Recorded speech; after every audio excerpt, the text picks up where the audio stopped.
Hi everyone, welcome to the fourth episode of ELS Discourse. My name is Charu Gupta and I am a founding editor at ELS Review.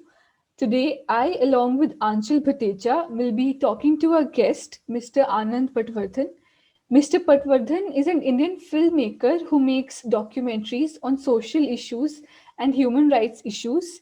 He's a member of the Oscar Academy and has won numerous accolades for his amazing films, including Filmfare Awards and national awards.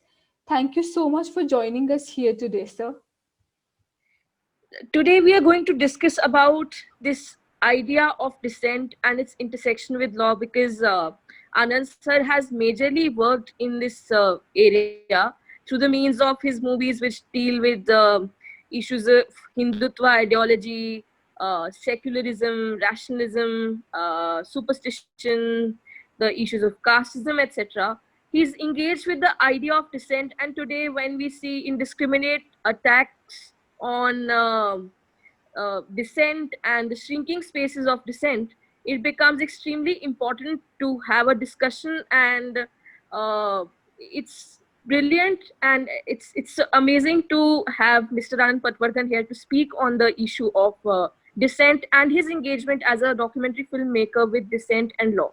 So it's a pleasure to have you here, sir. Sir, so starting off with the interview, so you have contributed a great deal when it comes to the film industry, and you have actually bridged the gap between the real and the real, between on-screen and off-screen, by dealing with issues, very humanistic issues that have an impact on people's lives. So, sir, what were the events in your life, or what was the inflection point exactly which like influenced you and inspired you to work in this area and especially deal with issues which are generally considered to be very controversial in common parlance? Yeah, the only reason they're considered controversial is because the state itself is not living up to what the Constitution says. So, had the state been doing their work according to the Constitution, at least according to the preamble of the Constitution, then I wouldn't have to make films, because then things would be much better than they are. And as you pointed out, my films are mainly human rights related. And if the human rights violations were not happening, then I wouldn't need to do anything about it. But since they are, and they have been for decades now, I found myself, I didn't start out deliberately to be a filmmaker. Um, and as you know, I make only documentaries. I don't make fiction films. So I've been following various issues over the last 45 years. I'm sometimes I in the beginning I started out with actually being part of the movement that I ended up documenting. So the very first time I started, I used a camera was during, I was a student in America at the time, during the Vietnam War. And we as students were protesting against the Vietnam War, and I borrowed equipment to film some of those rallies. That was the first time I filmed.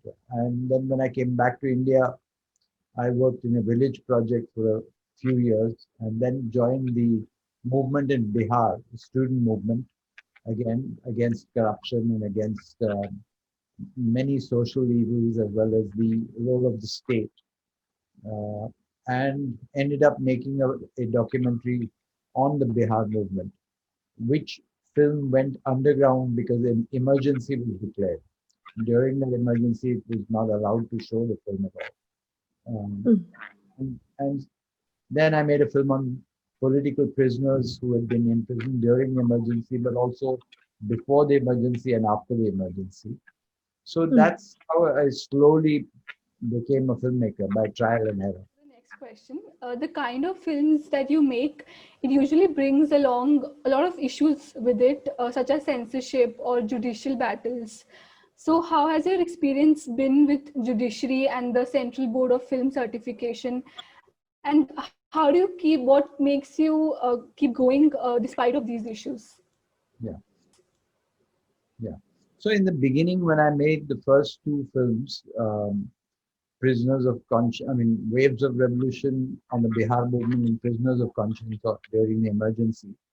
Um, Initially, I didn't take it to the censor board. I mean, it was out of the question because these were underground films. We knew what the state was. State was already declared itself to be a kind of a martial law state where people were being put in jail for just talking. So the films had to be shown carefully. But after the emergency ended, then we could show it openly. And then after that, I got a censor certificate for both the films. Um, and But even then, even though we had a new government that had come to power on the promise of civil liberties, the Janata government at that time, they didn't like. I had put an epilogue in my film, Prisoners of Conscience.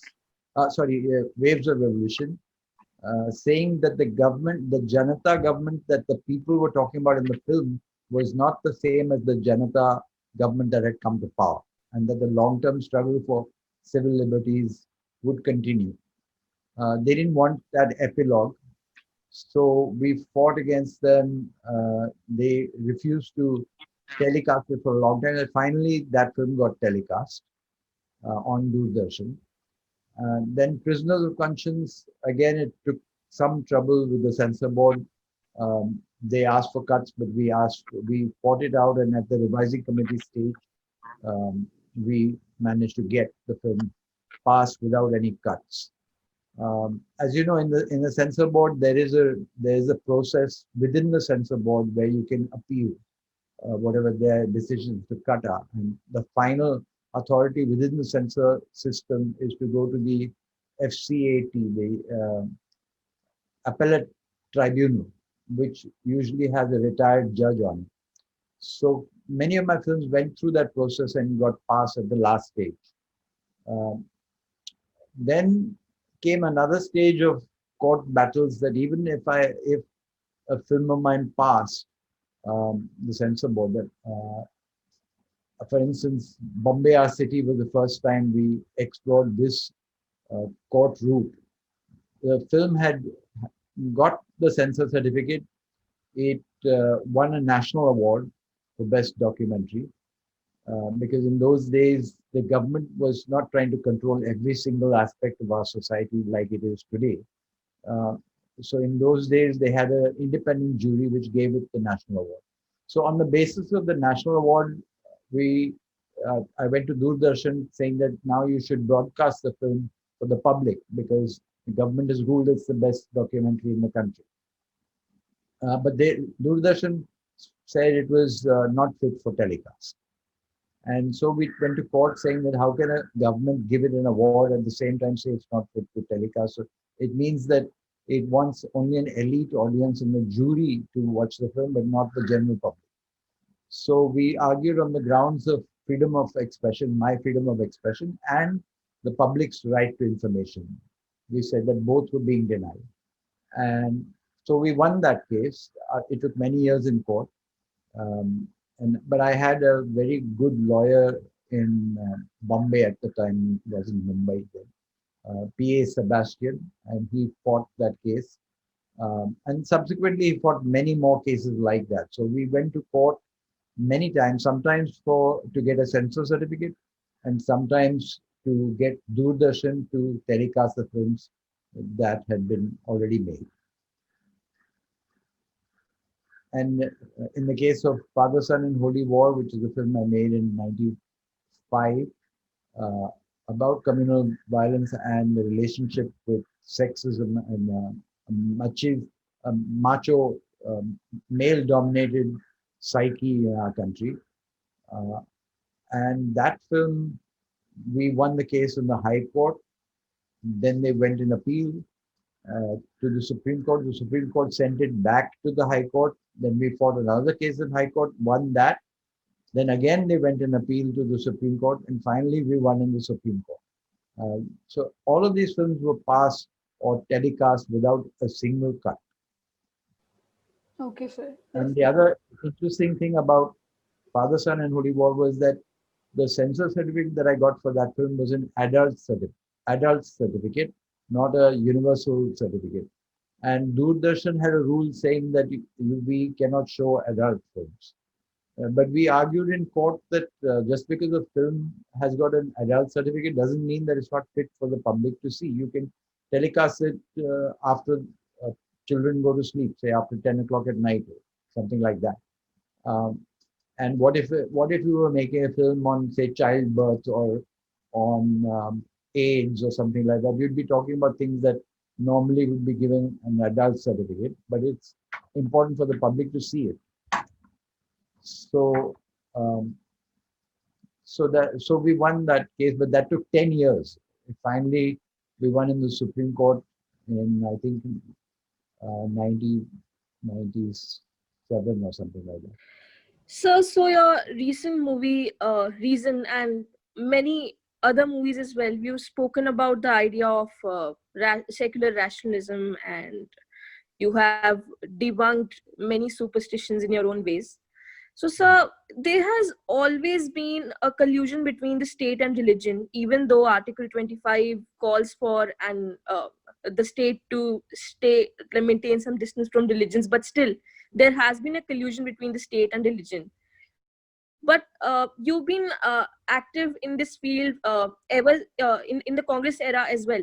So, do you notice some change? Has this collusion between state and religion become more obvious and become more detrimental to our democracy? If yes, then in what specific ways? And how have you experienced it yourself throughout the process of movie making and engaging with the audience and the state?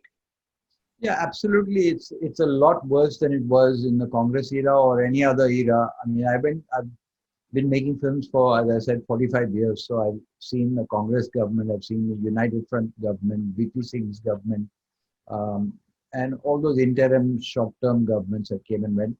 But no government has ever been as bad as the BJP government. And the BJP government, when I say BJP government, I mean the alliance that led by the BJP. And even there's a difference between the first time the BJP came to power under Vajpayee and then the second time it's come to power under Modi. And there's a world of difference between the two in terms of what we could do and what we cannot do now. So I would say that what we're living through right now is a lot worse than the emergency itself. Even the emergency, when it was openly declared that people speaking against the state would be were being arrested, etc. Things were at least declared and open. Right now, that is happening without us being told that it's happening. So whoever is a dissenter of any kind is under great threat.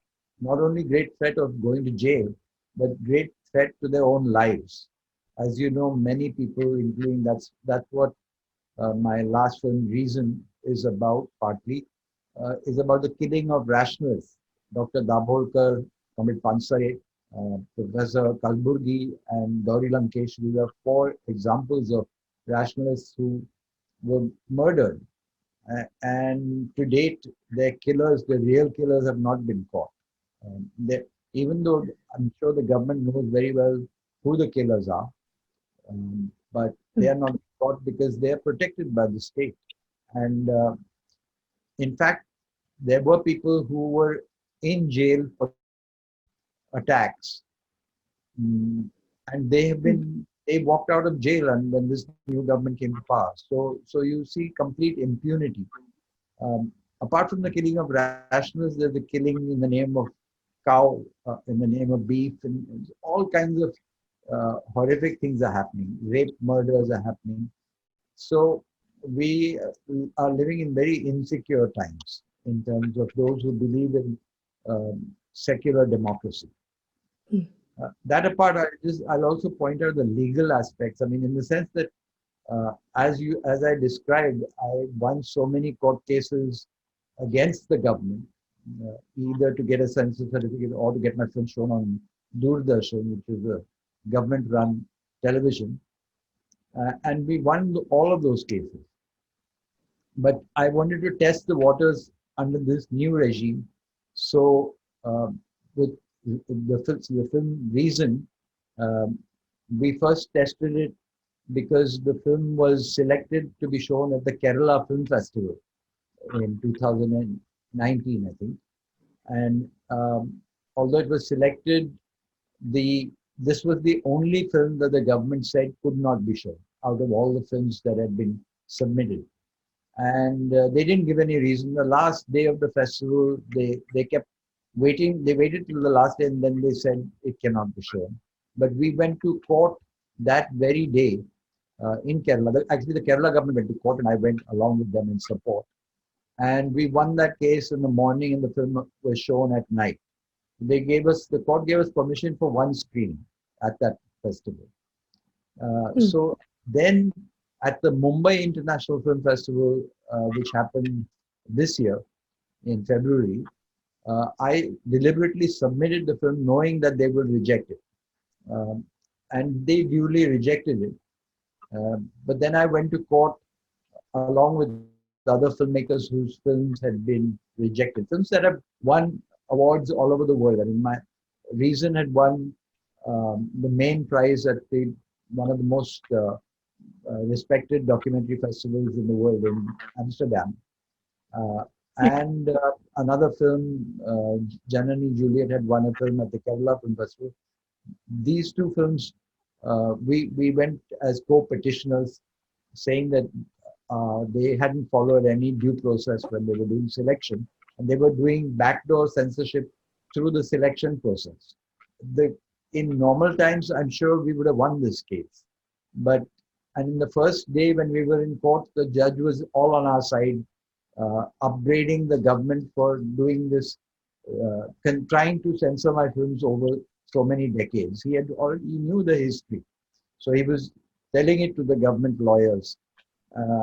So we thought he was on our side, but then the weekend came, and the next Monday when the case re-began, he said that, I can't substitute myself for the selection panel. How do I know that there were not better films than yours? And so once he started saying that, he offered our lawyer the chance to withdraw the case. And our lawyer basically told me that it's better that we withdraw rather than lose the case, because if we lose, it will become a precedent, and we shouldn't set a bad precedent for others. So we withdrew that case. But that's an example of how it's so difficult now to find, judges who will stand up to this system. Sir, so building on that question, so just a follow-up. So in what terms have you seen the interaction between religion and state? Religion, let's say the Hindutva ideology particularly. To what extent have you seen the engagement of state increase with the Hindutva ideology or any other religion, or preferential treatment being meted out to certain religions? To what extent have you seen that increase in the post 2014 era vis-a-vis the Congress era or any other era before 2014? I mean, there are many horrific things that this government has done since coming to power in 2014. Demonetization was one of them. And I'm not even going to all the economic woes that have landed on us because of misrule. But let's just talk about communal harmony. For instance, as I pointed out, they have given, whether they have not issued a statement saying that we will forgive all the Hindutva attackers for whatever they do. But in reality, that seems to be happening. The people who have attacked Muslims in the name of beef eating, sometimes rightly, sometimes wrongly. Rightly in the sense that sometimes they actually had beef and sometimes they didn't even have beef, but they were just targeted. So people have been killed. The guilty have not been punished, or rarely been punished. As far as I know, I don't know how many people are still in jail for having murdered or attacked people in the name of beef. Right. Similarly, we look at what they did in Kashmir. They completely changed the entire geography and history of Kashmir. I mean, Kashmir came to India, acceded to India on certain grounds, with certain prerequisites. And they've changed those rules, and they also basically imposed a complete lockdown on Kashmir long before the pandemic. They actually shut it down. They shut off the internet. They did all kinds of, they put their democratically elected people in jail for a long, long time. And only now a few of them are coming out of jail. Um, and then they abrogated the one thing that they had promised, that people from outside Kashmir will not be able to buy land to change the demography of the state. It's a Muslim-dominated state, and obvious attempt is now to change that demography. Uh, I'm not saying this already have started buying the land, but they are making the provisions for that. And then the biggest blow of all, in terms of the open defiance of our constitution, would be the Citizenship Amendment Act. They passed it, rammed it down the throats of Parliament, and it's an act that, in my view, I mean, you are law students, so you can tell me what you think, but in my view, it's completely against the spirit of our constitution, because it denies equality before the law to people on the basis of religion. Right. So if you're Muslim, you are discriminated in a way that others who are like Hindus are not. So they are Right. welcoming towards Hindus who want to come back to India, but they are Right. ensuring that Muslims who may want to come back to India will not be given the same rights. Yeah. Yes, sir. Sir, this was regarding the level of tolerance towards dissent that the state has. What about viewers? The response of the viewers towards dissent, has that also changed? The difference between right now and 30 years earlier? You mean people who watch the films, like my kind of films?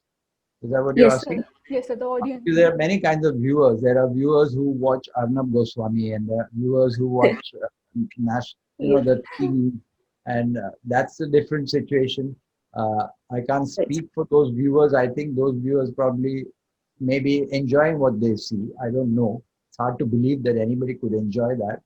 But as far as my own viewership, I don't think that things are worse than before. I get a positive response from the audience whenever I show the film, and when I'm there in person. Nowadays, we can't do that because of the pandemic. There's a lockdown, so we're not doing any public screenings with an audience present. Then we're doing a lot of online screenings, and we get responses that way.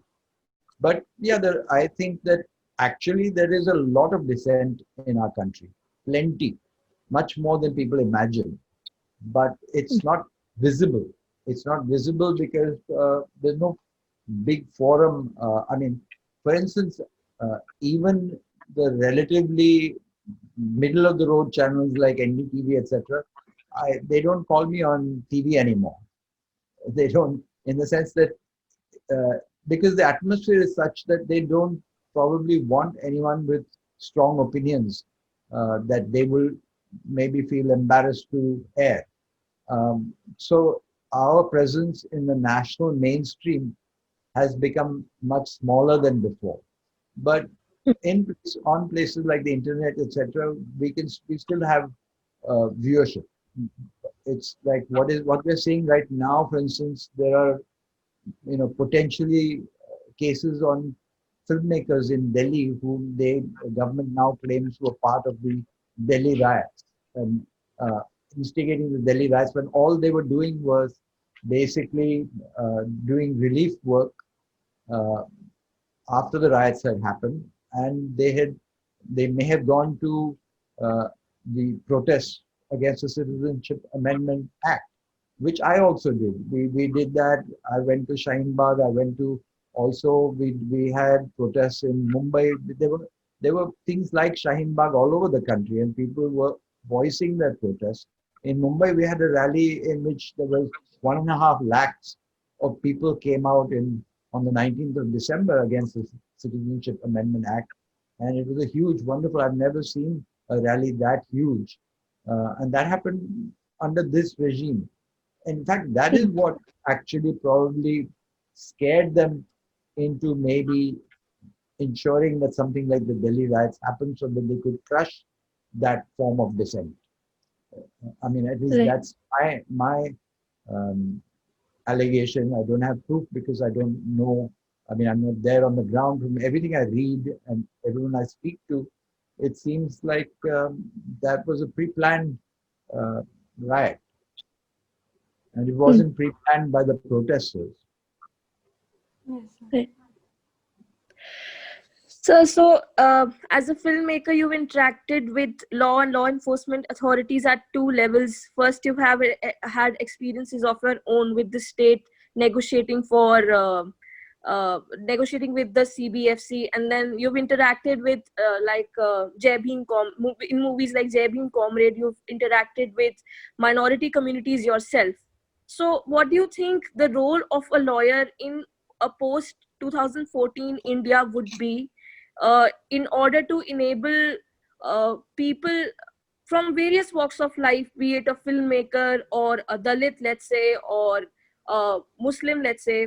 So, what is the role of a lawyer in ensuring that these people have a right to dissent, which has been given to us under Article 19(1)(a), especially in the light of the various incidents like the arrest of people from the minority communities recently, or like the Supreme Court's treatment of the right to protest, or like people like Sudha Bharadwaj and Stan Swami being booked under UAP, etc. So, what do you think the role of a lawyer would be in such a scenario? See, firstly, we need human rights lawyers like we never needed them before, in the sense that we need more and more people to take to that kind of work. Of course, in my case, for instance, a lot of my lawyers, I mean, I've had only Sebastian in Mumbai when we had Prashant Bhushan in the Supreme Court. So, and both these lawyers did pro bono work. They didn't charge me money. Of course, when I could afford it, then I did pay what I could to, not to Prashant, but to Sebastian, because he himself worked for free for so many people, and he needed that money, whatever I could scrape Okay. together. But there was Yes. no demand for that money. It was done out of you know solidarity, and we need those kind of lawyers. They always will be those kind of lawyers, but we need them in greater number. So I hope some of you will go in that direction. And then more than lawyers, we also would like some of the lawyers to become judges, because that's the other big problem that we're having right now, is that we don't have enough judges who have courage, who will stand up to what this system is trying to do, which is Hmm. basically destroy the independence of the judiciary. So people who will stand up for what the Constitution says and stick to that, no matter what the rewards being offered or the punishments being threatened are. Yes. Yes, sir. So, just one last question. Are there any readings that you would suggest to our readers and viewers that that they should read probably? Readings, I'm not very, I mean, I don't read a lot of this kind of literature much, but I just recently saw a few films that you would. In fact, there's one film on Netflix that you should watch as young lawyers. It's called the Chicago Yes, Seven, sir. about the trial Trial of the took Chicago. Yes, place sir. in America. And in fact, one of those people in that film, I was in jail with him, because I also protested the Yes. Vietnam War Oh, when I was a student in 1971. This trial took place in 69. So Hmm. 2 years after that, David Bellinger, he was the sort of portly person in the film. Uh, Hmm. he believed in non-violence. He was a war resistor who never fought the. He didn't refuse to fight even in the Second World War, on the grounds of as a conscientious objector. And so he was part of the trial, and he was also in jail when I was arrested in 1971 protesting against the Vietnam War. So okay, yeah, sir. that's a film that is definitely worth seeing. There's several more. In fact, we run a weekly documentary film festival. So if you are either on Facebook or on my WhatsApp, I will share those links with you. So every week we show a good documentary, either from India or from abroad, and Yes. yeah, some of them are to do with legal cases. Yeah. Okay, sir. Okay. Okay. Yes. So it was wonderful talking to you, and especially knowing the perspective of a filmmaker and their interaction with law and dissent was essentially a very interesting enterprise that we could have at Economics, Law, and Social Sciences Review. And we hope to have more and more of dissenters like you in filmmaking and in other areas, because that's what our country needs today. And it was certainly a pleasure talking to you, and we look forward to having more of such interactions in the future as well, sir. Yeah, Thank you I'm so happy to be much for here, and coming, sir. I'm glad that there are young lawyers who will be lawyers soon, who will take Yes, up sir. battle. Yeah. Thank you Yes. for coming, Thank sir. you so Thank much, sir. you.